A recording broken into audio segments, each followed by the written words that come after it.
இந்த விஜய் இதுவரைக்கும் பேசினது வேற, இனிமேல் நீங்க வேற விஜய் பிரபாகரை பாப்பீங்க. முதல்ல அரசியல்ல பேண்ட் ஷர்ட் போட்டதே நான் தான். அதுக்கு பிறகுதான் அண்ணாமலை அண்ணன் இருக்கட்டும், சீமான் அண்ணன் இருக்கட்டும், இன்னைக்கு முதல்வர் ஸ்டாலின்ல இருந்து விஜயாரும் எல்லாருமே.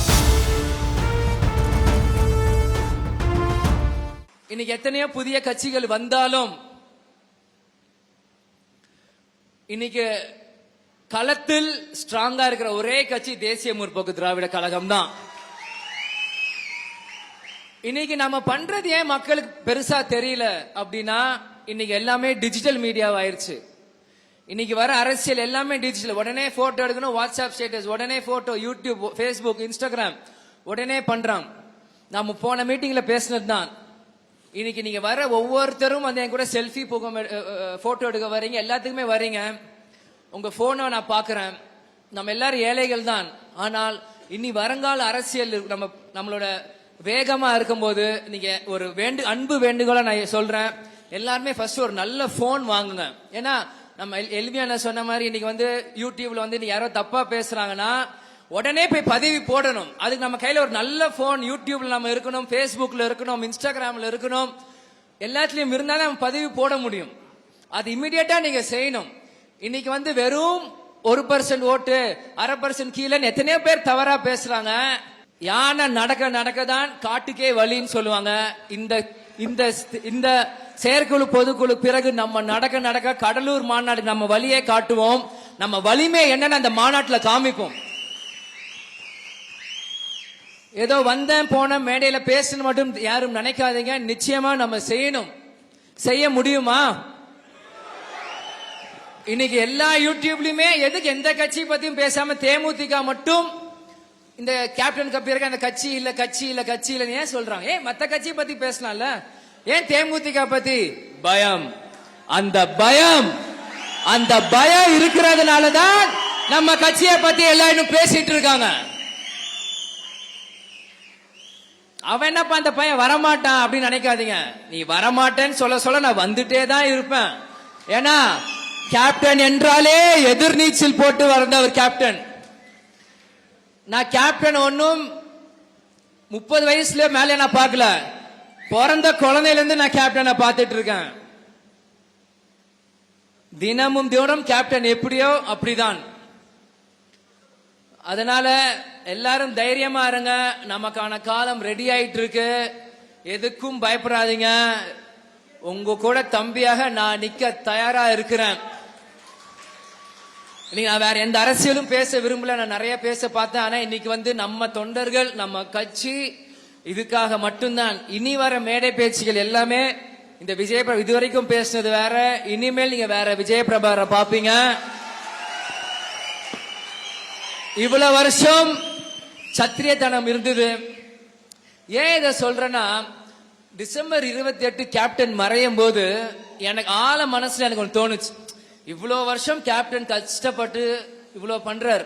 இன்னைக்கு அனைத்து எதிர்கட்சியும் அன்னைக்கு கேப்டன்ல வந்து வணங்குனாங்க தெய்வம் போல. இந்த போர் எதுக்கு? கடைசியில இதெல்லாம் என்ன ஒரு டிராமா மாதிரி இருக்கு. இவ்வளவு நாள் நம்ம எல்லாம் சத்திரியனா இருந்தோம். இனி இங்க இந்த இளைஞர் பட்டாளத்துக்கு நான் ஒன்னு சொல்றேன், கொஞ்சம் சாணக்கியத்தனத்தோட நம்ம செயல்படுவோம். வேகம், விவேகம், வெறி, உத்வேகம் எல்லாமே நம்மளுக்கு வேணும்.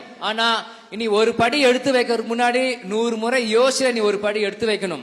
ஆனா அந்த ஒரு படி எடுத்து வச்சா அந்த படியை பின்னாடி வைக்க கூடாது, முன்னாடி நோக்கி தான் போயிட்டு இருக்கணும்.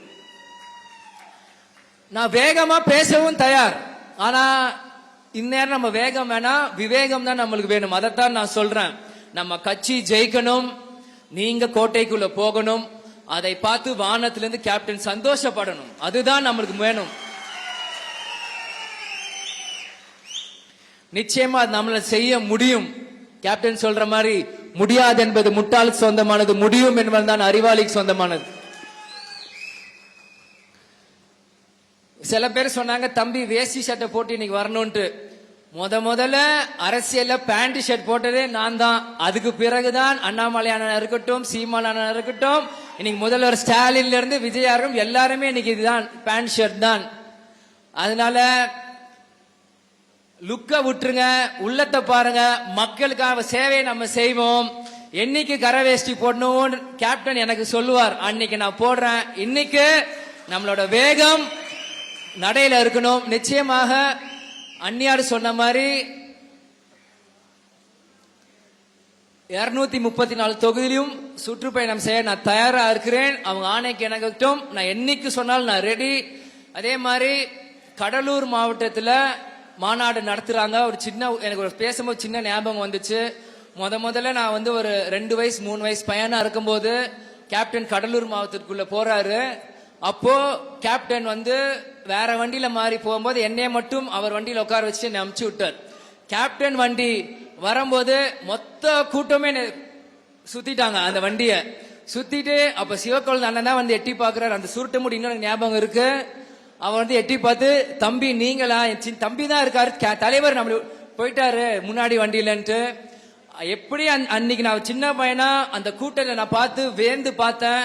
அது இன்னுமே ஆழ மனசுல அந்த டாடா எஸ்டேட் கார் அந்த லெப்ட்ல இப்படி சைன் போகும்போது கூட்டம் வண்டி மேல வந்து விழுந்ததோ, அதே போல் வரும் ஜனவரி 9 நம் அந்நியார் வர வாகனத்தில் குழுந்த கூட்டம் நிறையணும். அதுக்கான வேலையை நம்ம பார்க்கணும். எவெல்லாம் இந்த கட்சி முடிஞ்சது 1% 2% அன்னைக்கு 10% தமிழ்நாடு 10% மக்கள் அன்னைக்கு கடலூர்ல கூடணும்.